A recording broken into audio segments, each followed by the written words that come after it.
Good afternoon, ladies and gentlemen, Mr. Hillary, Madam Chong, special guests, distinguished faculty, proud parents, and fellow graduates. I am honored to be invited to speak on stage today. Today, we gather here to celebrate a year of hard work, dedication, and perseverance. We stand on the threshold of a chapter of our life filled with endless possibilities. Our times in this academy has shaped us not only academically, but also as individuals. We have forged lifelong friendships, overcome obstacles, and discovered our true potential.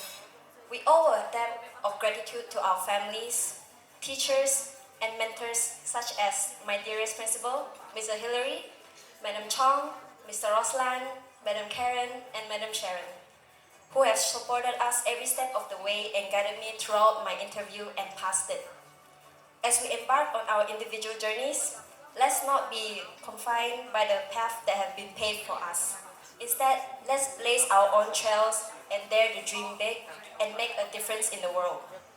Remember that success is not solely measured by wealth, but also by the impact we have on others. So let's strive to be compassionate, empathetic, and kind-hearted individuals who lift others up and leave a positive mark on society.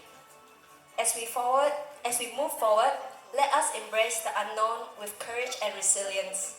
Let us not be afraid to fail, for it is through failure that we learn, we grow, and ultimately succeed. To the class of ID 22, I congratulate each and every one of you. Cherish the moments we've made together, and let's march into the future with confidence and determination. Thank you.